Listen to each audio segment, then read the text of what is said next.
En el día de hoy, amigo oyente, llegamos al capítulo 5 de esta primera epístola del apóstol Pablo a los tesalonicenses.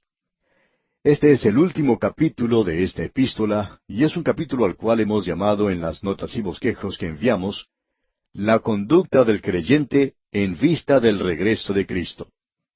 Usted recordará que llamamos al capítulo 1 de esta epístola, la conducta del creyente hacia el regreso de Cristo. Si esa actitud o conducta no lleva a una acción o a una actividad, entonces hay algo que anda mal.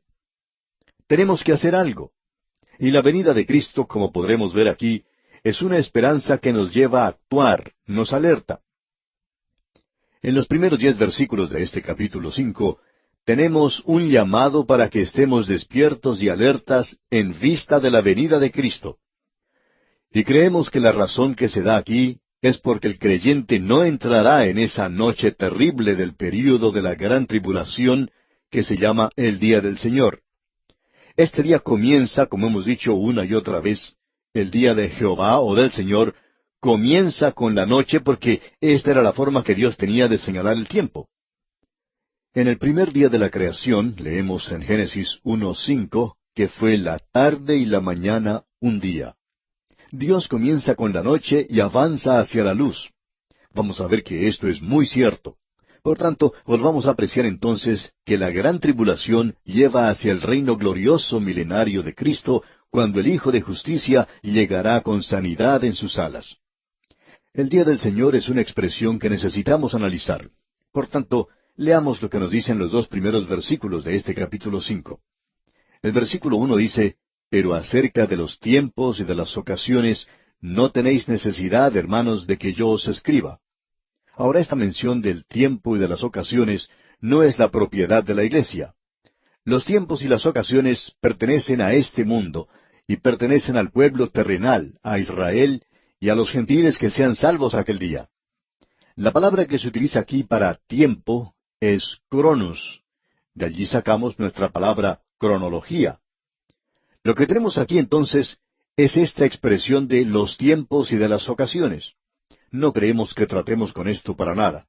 Pablo dice, no tenéis necesidad, hermanos, de que yo os escriba. Y luego el versículo 2 dice, porque vosotros sabéis perfectamente que el día del Señor vendrá así como ladrón en la noche.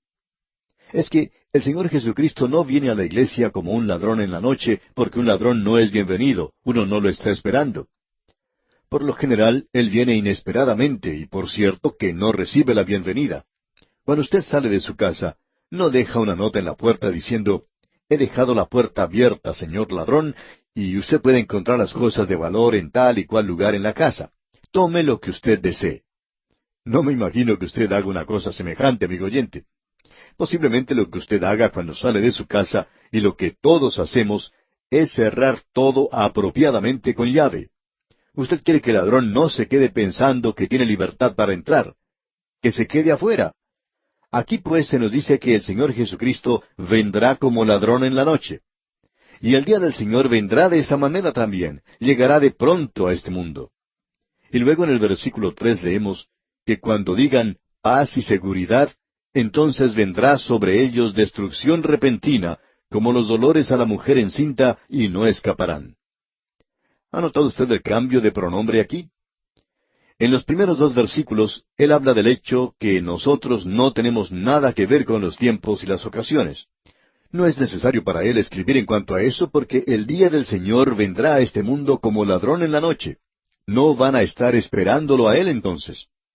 Y él dice luego, vosotros no tenéis necesidad de que yo os escriba.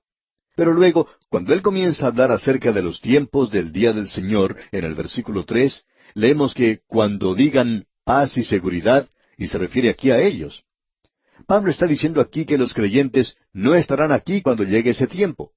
Creemos que eso es importante de notar de nuestra parte. Quisiéramos repetir una vez más que el día del Señor es un período de tiempo que comienza con el período de la gran tribulación y continúa a través del reino milenario de Cristo sobre esta tierra. Hay muchos pasajes de las Escrituras que nos hablan de esto.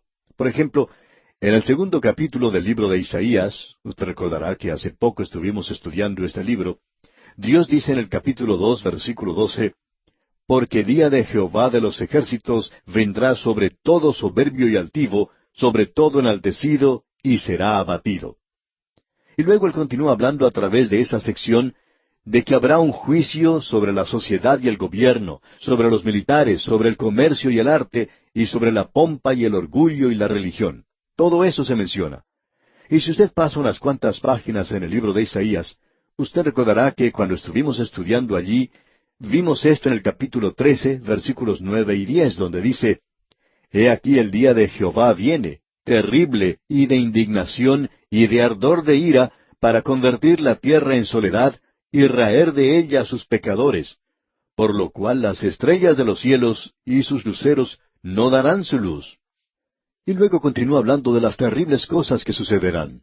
Y en la profecía de Joel, algo que todavía no hemos estudiado, se nos dice en el capítulo 1, versículo 15, Ay del día, porque cercano está el día de Jehová, y vendrá como destrucción por el Todopoderoso.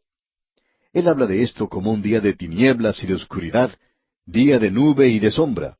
Ese es el cuadro que tenemos de esto en el Antiguo Testamento. Ahora el día del Señor comienza, como hemos dicho, con la gran tribulación, y continúa a través del reino milenario, y ese es el tema del Antiguo Testamento. Lo que tuvimos nosotros en el capítulo 4 de esta primera epístola a los Tesalonicenses, de la venida de Cristo para arrebatar a su iglesia de este mundo, eso ni siquiera es mencionado en el Antiguo Testamento. Encontramos esto allí por medio de la tipología, sin duda alguna. Podemos ver esto en personajes como Enoc y Elías.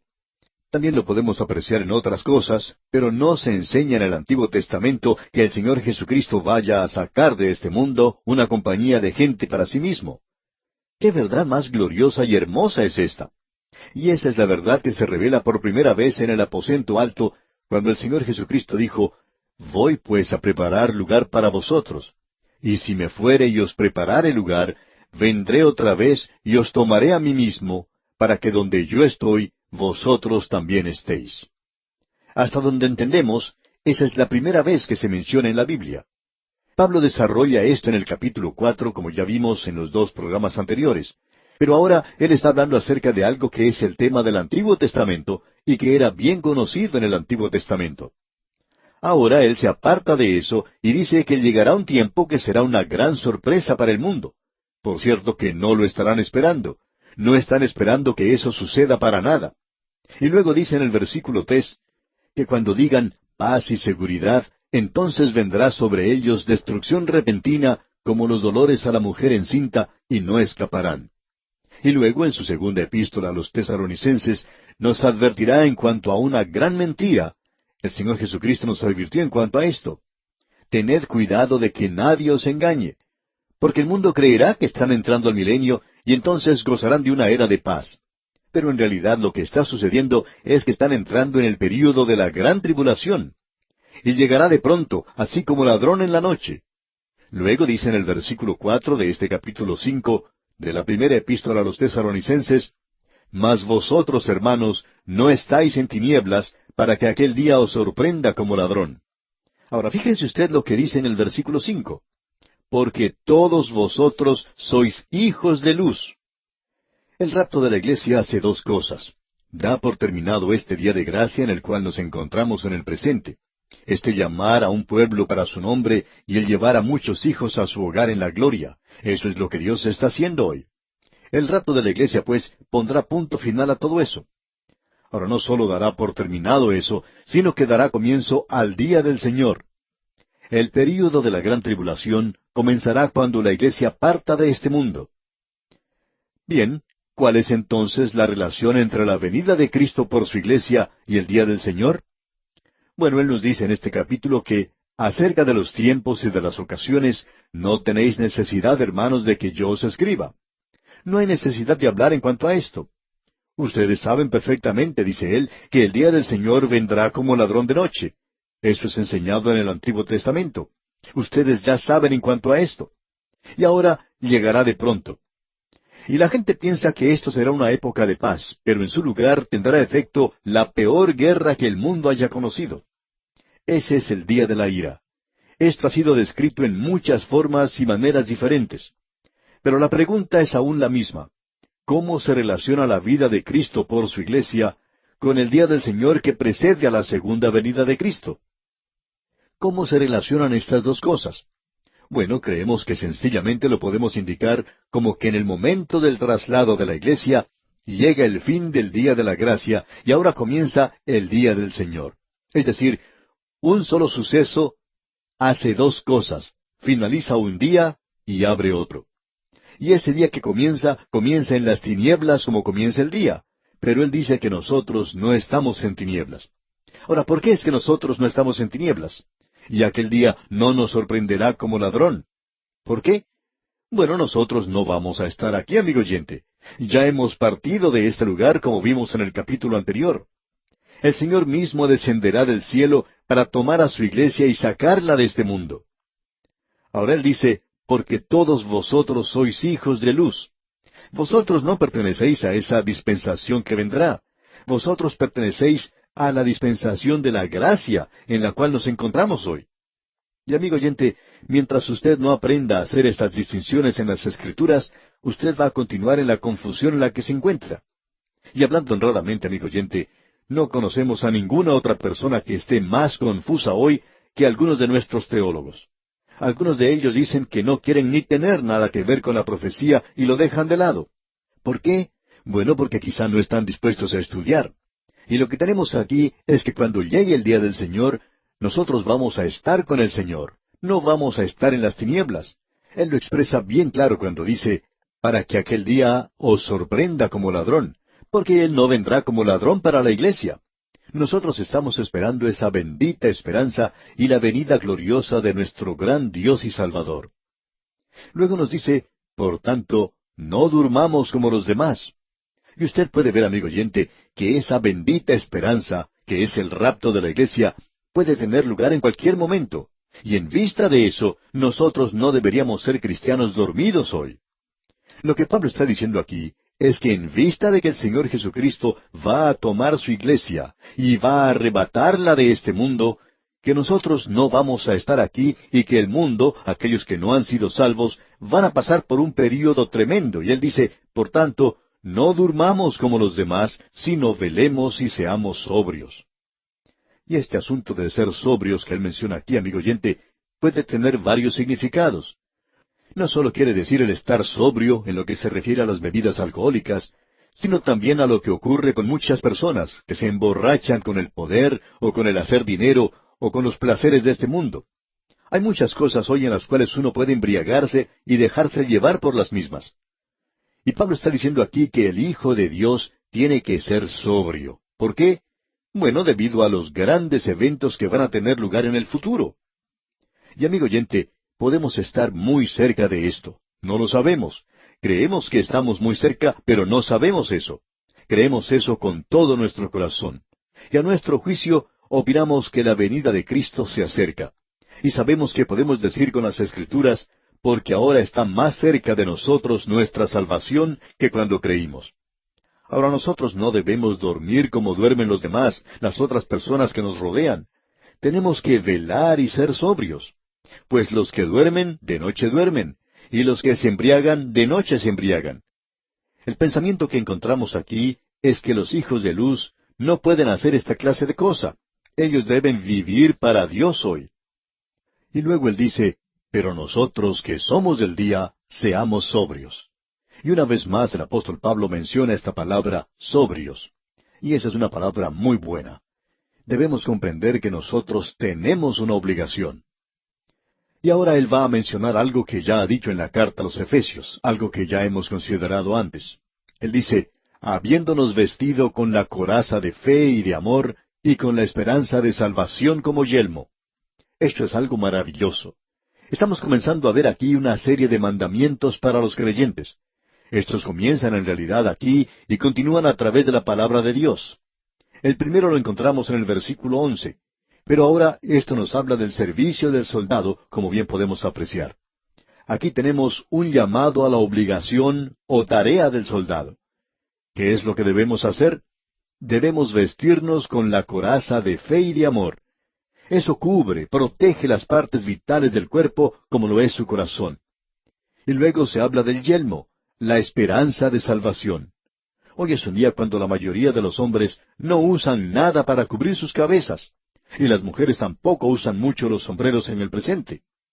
Bueno, cada creyente debería tener su yelmo, y esa es la esperanza de salvación. Y aquí encontramos nuevamente estas tres palabras. Esta es la tercera vez que han aparecido aquí en esta epístola. El trabajo del amor, la obra de la fe y la constancia en la esperanza. Aquí lo encontramos nuevamente. La fe, a propósito, es la fe que salva. Y la fe que salva produce obras. Como dijo Calvino, solo la fe salva. Pero la fe que salva no está sola. ¡Qué cuadro el que tenemos aquí! Y el amor es para el creyente. La fe mira hacia el pasado. El amor es para el presente. Y esa es la relación que el creyente tiene que tener con aquellos que le rodean. Y la esperanza de salvación, bueno, esa es la bendita esperanza. Eso es lo que él dice que el creyente está ansiando, esperando. Nosotros no estamos esperando o ansiando el día del Señor. Nosotros no estamos esperando el período de la gran tribulación.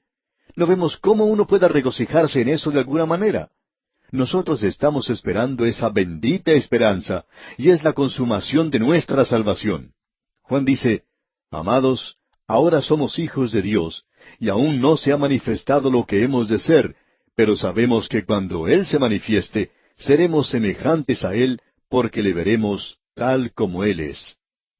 Amigo oyente, Dios no ha finalizado su tarea conmigo, así que no sea muy impaciente conmigo. Cierta señora dijo en una ocasión, la mayoría de los creyentes deberían tener escrito en sus espaldas, esto no es lo mejor que la gracia de Dios puede hacer. Y pensamos que eso también debería ser escrito sobre mi espalda. Dios no ha concluido su tarea conmigo, amigo oyente, y por favor, no sea impaciente conmigo. De paso, debemos decir que yo no seré impaciente con usted tampoco, porque yo no creo que Él haya acabado con usted todavía. En el día de hoy tenemos esta esperanza de salvación, es decir, que Él consumará aquello que ha comenzado en nosotros. El que comenzó en vosotros la buena obra, la perfeccionará hasta el día de Jesucristo. Porque no nos ha puesto Dios para ira, dice aquí. Esto debería ser bien claro aún para aquellos que proclaman ser amilenarios. Pero por alguna razón ellos no comprenden esto. Dios no nos ha puesto para la ira, para la gran tribulación. La iglesia no va a pasar a través de esto. Esa es una época de juicio, y Cristo llevó en Él nuestro juicio. Ahora alguien va a decir, ¿cree que usted es lo suficientemente bueno como para ser arrebatado en el rapto? No, amigo oyente, no soy ni siquiera lo suficientemente bueno como para ser salvo, pero Él me salvó por medio de su gracia. Y cuando Él venga a llevar a su iglesia, yo voy a salir con todos los que se creen supersantos. ¿Y sabe por qué? Por la gracia de Dios. Porque no nos ha puesto Dios para ira, sino para alcanzar salvación por medio de nuestro Señor Jesucristo. Eso nos libra de la ira, y la gran tribulación es la ira. Ahora en el versículo 10 de este capítulo 5 de la primera epístola a los Tesalonicenses leemos, quien murió por nosotros, para que ya sea que velemos o que durmamos, vivamos juntamente con Él. Esto tendrá lugar para usted, aun cuando usted esté muerto a su venida. Después de todo, la mayoría de la iglesia ya ha pasado a través de las puertas de la muerte. ¿Y qué marcha, qué desfile va a ser ese algún día, comenzando con Esteban y los apóstoles? Luego seguirán los mártires, luego seguirán los creyentes a través de todas las edades. Y usted y yo, amigo oyente, si aún estamos vivos, nos encontraremos al final. Eso es todo lo que vamos a hacer. Pero gracias a Dios, nosotros vamos a estar allí, pero solo por la gracia de Dios. ¿Y qué es lo que esto hace por usted, amigo oyente? Por lo cual, escuche usted, animaos unos a otros. Esto es algo realmente maravilloso. Ahora, comenzando con el versículo 11, tenemos una serie de mandamientos para los creyentes. Hemos señalado 22 de ellos aquí. Uno habla acerca de los 10 mandamientos, pero ¿qué acerca de los 22 mandamientos? Y aquí tenemos mandamientos para los creyentes.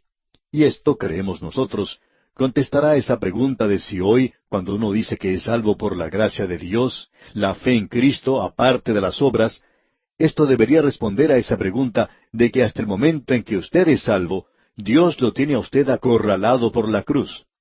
Eso es lo que Dios ha hecho con el mundo. Él no le está pidiendo nada al mundo con excepción de lo siguiente. Y aquí tenemos su pregunta. ¿Qué vas a hacer con mi hijo que murió por ti? Ahora, después de que usted haya contestado esa pregunta, y si usted la ha contestado en forma afirmativa y ha aceptado a Cristo como su Salvador, ahora Él va a hablar con usted acerca de su vida. Él va a desarrollarlo a usted, y usted debe de crecer en gracia y en el conocimiento de Él. Y nosotros deberíamos ser mejores creyentes este año de lo que fuimos el año pasado. Y vamos a considerar estos mandamientos, Dios mediante, en nuestro próximo programa. Le recomendamos, mientras tanto, que lea usted el resto de este capítulo 5 de la primera epístola a los Tesalonicenses, para que se informe de su contenido y se prepare mejor para nuestro próximo estudio. Antes de despedirnos, dejamos con usted esta recomendación bíblica. Por tanto, no durmamos como los demás, sino velemos y seamos sobrios. En el día de hoy, amigo oyente, llegamos a la última sección de esta primera epístola a los Tesalonicenses. Dijimos en nuestro programa anterior que tenemos aquí 22 mandamientos. El Hijo de Dios no está bajo los 10 mandamientos como una forma de vida. Él está sobre todo esto. El Hijo de Dios tiene que vivir en un nivel mucho más alto que eso. Y aquí tenemos algunos de estos mandamientos y son muy prácticos. Estos mandamientos son para la vida diaria. Es algo maravilloso, glorioso, el poder seguir mirando y esperando la venida de Cristo. Pero también es muy importante que sigamos andando y caminando aquí en el lugar donde nos encontramos, ya sea en el hogar o en la fábrica, en la oficina, en el colegio, en el taller, donde sea, donde quiera que seamos llamados a andar. Aquí Pablo nos dice que el Señor Jesucristo dijo, si me amáis, guardad mis mandamientos. Hay muchos creyentes hoy que ni siquiera le han escuchado y aquí tenemos sus mandamientos. Él los presenta aquí en realidad de la misma forma en que se dan las órdenes militares. Son muy breves y directas, y son dadas de la misma manera en que un sargento se las daría a sus soldados. Tenemos una terminología militar aquí, y como vimos en nuestro programa anterior, debemos colocarnos o vestirnos con la coraza de fe y de amor, y colocarnos la esperanza de salvación como yelmo. Ahora, comenzando con el versículo 11, tenemos el primer mandamiento. Se nos presentan aquí agrupados en racimos, es decir que algunos de ellos son relacionados unos con otros, y vamos a destacar eso. En el versículo 11 tenemos que debemos animarnos los unos a los otros. En su primera parte leemos, por lo cual, animaos unos a otros. Este es el mandamiento número 1. Esto quiere decir que debemos darnos ánimo el uno al otro en la fe. Luego el segundo mandamiento es, y edificaos unos a otros, así como lo hacéis. Ellos estaban haciendo esto en Tesalónica. Y usted y yo debemos estar trabajando como en equipo. Debemos estar presentando la palabra de Dios. Luego en el versículo 12 de este capítulo 5 de la primera epístola a los Tesalonicenses leemos, os rogamos, hermanos, que reconozcáis a los que trabajan entre vosotros y os presiden en el Señor y os amonestan.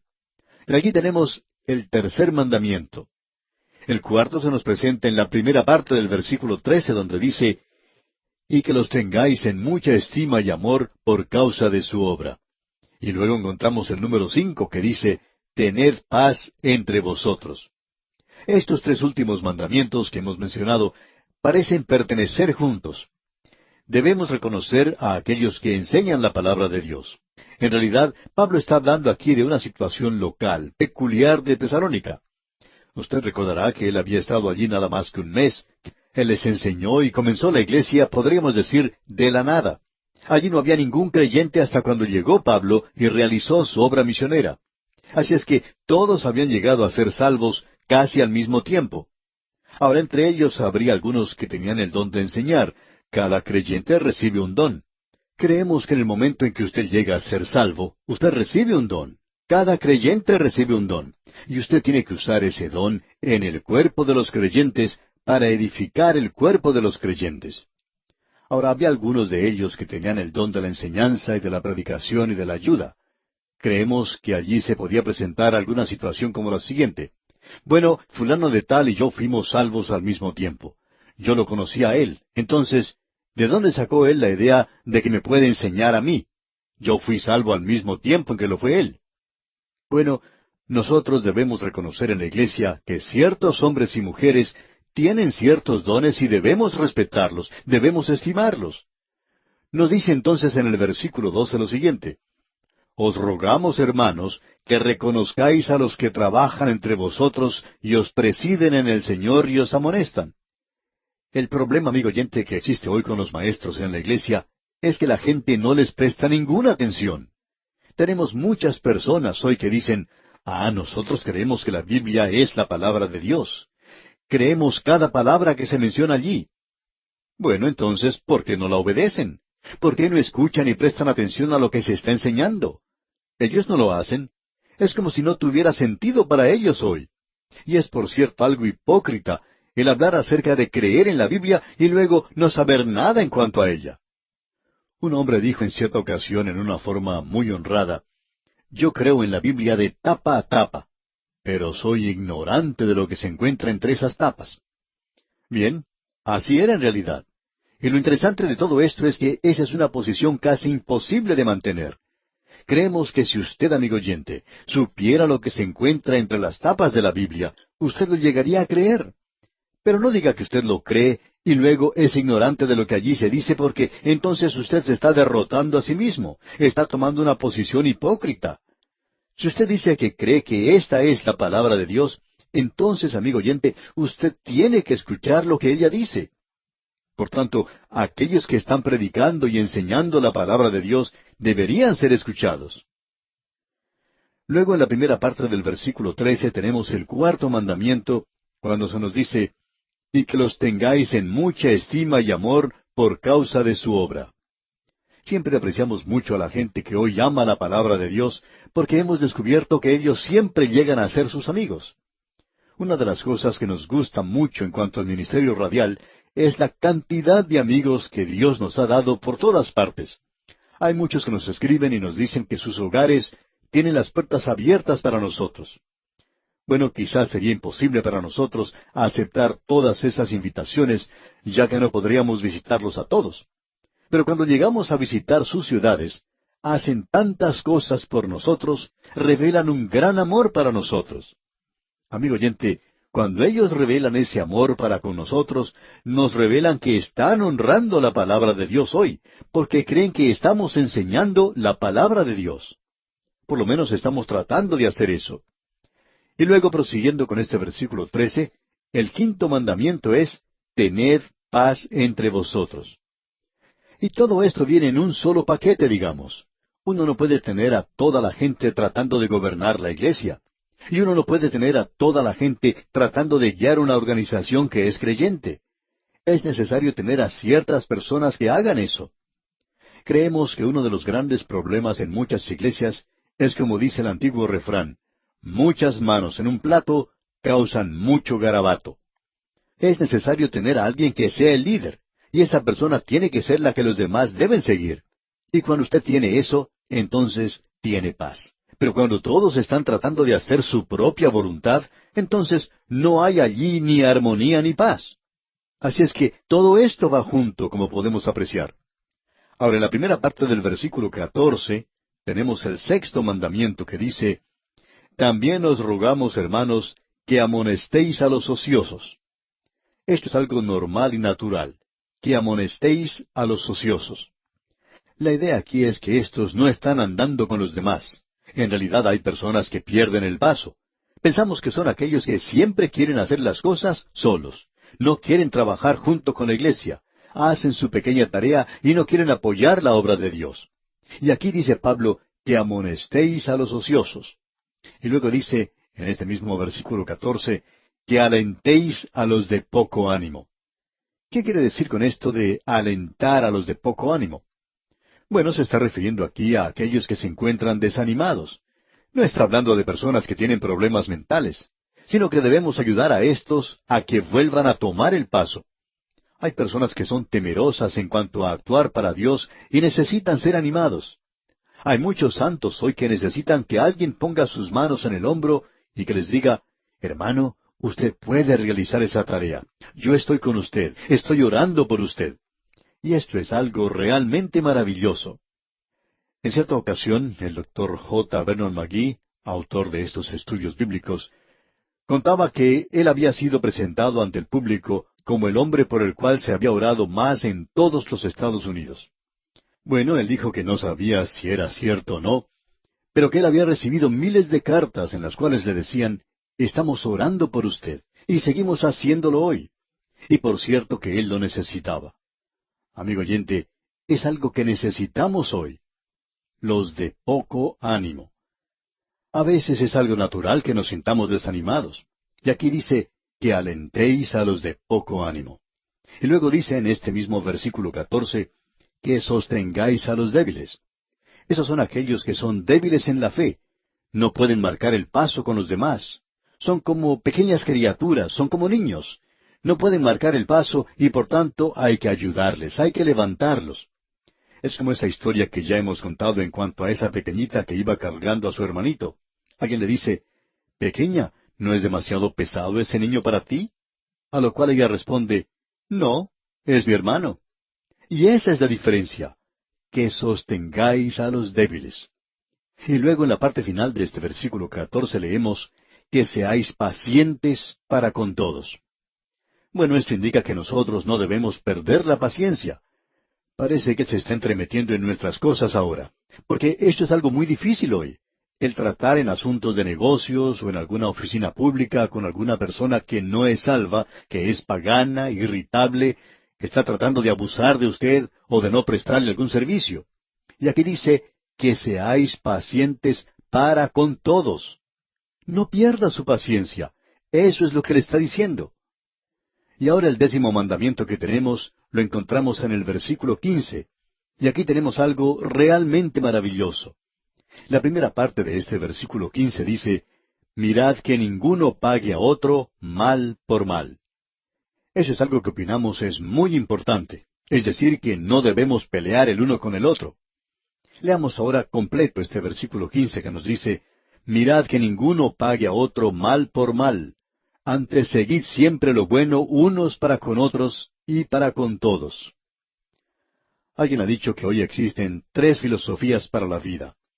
La primera es la norma que el pagano tiene para la vida hoy. Este mundo pagano opera según la filosofía de que uno puede hacer mal con aquel que le hace bien. Es decir, que usted trata de aprovecharse de la otra persona antes de que esa persona se aproveche de usted. Y usted puede usar cualquier clase de método posible. Esa persona puede que le haya tratado bien a usted, pero si usted se puede aprovechar de ella, entonces haga eso. Esa es una filosofía pagana. Y luego existe otra norma de los así llamados, suponemos, mundo educado, refinado, cultural. Y es el de hacer bien a aquellos que le hacen bien a usted. Usted recuerda que el Señor Jesucristo dijo que los líderes religiosos de entonces siempre hacían el bien a aquellos que les hacían bien a ellos. Los partidos políticos operan basándose en ese principio hoy. Uno le ayuda a usted a lograr un puesto en el gobierno y usted ayuda a otra persona, a que esa persona ocupe un puesto en el gobierno. Así que el uno cuida del otro. Esa es la filosofía del así llamado mundo civilizado del presente. Ahora, la fe cristiana tiene una filosofía distinta. Haced el bien a aquellos que obran mal con nosotros. Amigo oyente, eso es algo contrario a la naturaleza del hombre. En el momento en que alguien le golpea a usted, usted ya quiere golpear también. Usted siente ese deseo de golpear a la otra persona. Y esa es la filosofía de la cual Pablo nos está hablando aquí, que usted no tiene que devolver mal por mal. Usted no tiene que devolver ese golpe. Pero que debe seguir aquello que es bueno, aun con aquellos que le están haciendo mal a usted. Ahora encontramos el mandamiento número 12 en el versículo 16 de este capítulo 5 de la primera epístola a los Tesalonicenses. Estad siempre gozosos. Creemos que aquí encontramos 3 mandamientos que van juntos. Estad siempre gozosos. Y esto no quiere decir que uno tiene que estar contento siempre. No nos estamos refiriendo aquí a la hora feliz. Aquí se habla de regocijarse. Y Pablo dice allá en su epístola a los Filipenses, y eso lo escribió al final de su ministerio, regocijaos en el Señor, y otra vez os digo, regocijaos. Amigo oyente, ese es un mandamiento. Usted no encuentra eso en los 10 mandamientos. Como hijo de Dios, usted no tiene ningún derecho de andar con esa cara larga. No tiene ningún derecho de andar como una persona contenciosa. Usted tiene que regocijarse siempre como hijo de Dios. Cuán maravilloso, amigo oyente, es poder regocijarse. De paso, digamos que esto es uno de los frutos del Espíritu Santo: amor, gozo, paz. Y si usted no puede regocijarse ahora, entonces comience por leer la palabra de Dios, pidiéndole a Dios que ponga gozo en su corazón, y Él lo hará. Ahora, en el versículo 17 de este capítulo 5 de la primera epístola del apóstol Pablo a los tesalonicenses leemos: Orad sin cesar. Esto tiene que ver con una actitud en cuanto a la oración. No quiere decir que uno debe permanecer de rodillas todo el tiempo, sino que indica que debemos orar regular y constantemente en una actitud de oración. Y luego dice en el versículo 18, Dad gracias en todo, porque esta es la voluntad de Dios para con vosotros en Cristo Jesús. Y eso es dar gracias en todas las circunstancias. No una vez al año, sino todo el tiempo. Y él dice, porque esta es la voluntad de Dios para con vosotros en Cristo Jesús. Bueno, si usted nos viene a preguntar, ¿cuál es la voluntad de Dios para mí?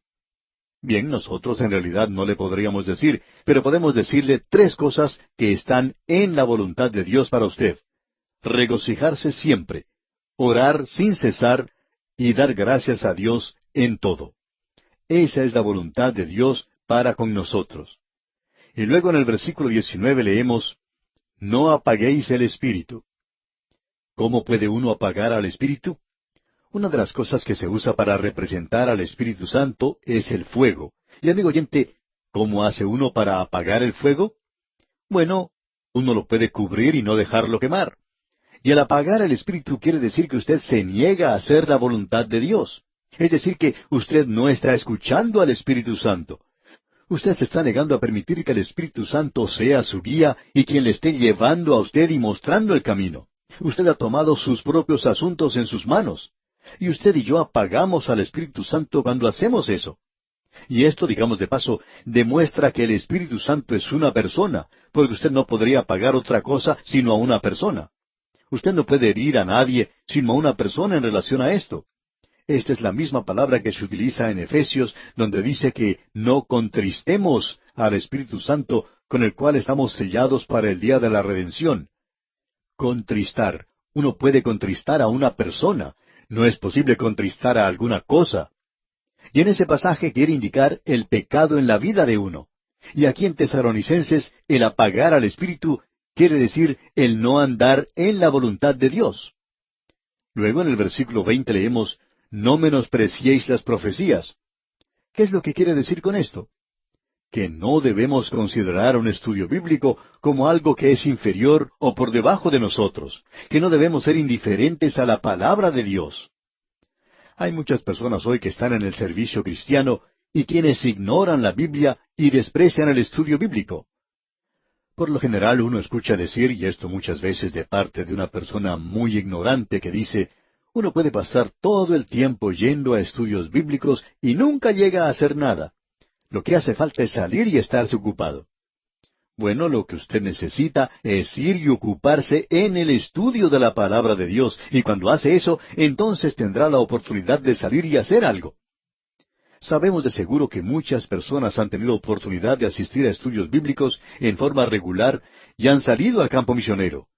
Otros están testificando para el Señor, y muchos más están en el ministerio gracias al estudio bíblico que tuvieron regularmente. En este versículo se nos dice que no debemos menospreciar las profecías, las enseñanzas de la palabra de Dios. En el versículo 21 leemos, examinadlo todo, retened lo bueno. Es decir que tenemos que hacer las cosas inteligentemente. No dejemos que otras personas se aprovechen de nosotros. Simplemente porque alguien le envía a usted la fotografía de algunos huérfanos o de alguna persona en algún lugar desconocido, y del cual usted no tiene ni siquiera ninguna clase de información y que es una tarea de promoción, debemos investigar. Eso es lo que le decimos a cualquiera que quiera apoyar este programa nuestro. Investíguenos, amigo oyente. Venga a visitarnos si puede.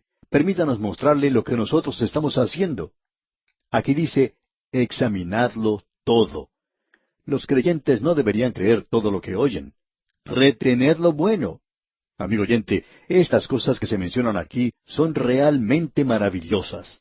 Y creemos que aquí tenemos la respuesta para algunos pasatiempos dudosos. Y ahora en el versículo 22 leemos, absteneos de toda especie de mal. Aquí tenemos la respuesta al asunto de las diversiones. Usted se pregunta, ¿está bien o está mal hacer esto? Y aquí se nos dice, absteneos de toda especie de mal. Si usted tiene alguna duda en su mente, entonces eso es algo malo para usted. Luego en el versículo 23 vemos que el hombre es un ser tripartito. Leamos. Y el mismo Dios de paz os santifique por completo. Es decir, que nosotros debemos llegar a una edad, a un lugar de madurez. No debemos continuar como niños nada más en Cristo. Debemos continuar creciendo. Y por tanto nos dice el resto de este versículo 23 de la primera epístola a los tesalonicenses, y todo vuestro ser, espíritu, alma y cuerpo, sea guardado irreprensible para la venida de nuestro Señor Jesucristo. Debemos madurar. Y el versículo 24 dice, fiel es el que os llama, el cual también lo hará. Luego entramos al mandamiento número 20, en el versículo 25, donde leemos, hermanos, orad por nosotros. El Señor le da a usted aquí un mandamiento. Usted no puede orar hoy por Pablo, pero sí puede orar por nosotros, y nosotros apreciamos mucho eso. Ahora, el mandamiento 21 lo encontramos en el versículo 26, donde dice, saludad a todos los hermanos con ósculo santo. Ese también es un mandamiento, y debemos estar seguros de que eso sea un ósculo santo, digamos de paso. Y el último lo encontramos en el versículo 27, donde dice, os conjuro por el Señor que esta carta se lea a todos los santos hermanos. Y eso es lo que hemos hecho.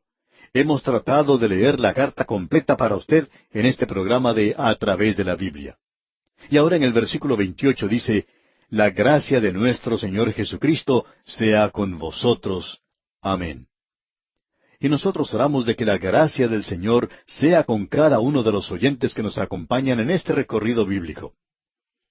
Y así, amigo oyente, concluimos nuestro estudio de esta primera epístola del apóstol Pablo a los tesalonicenses. Esperamos que este estudio haya sido de verdadera bendición para usted.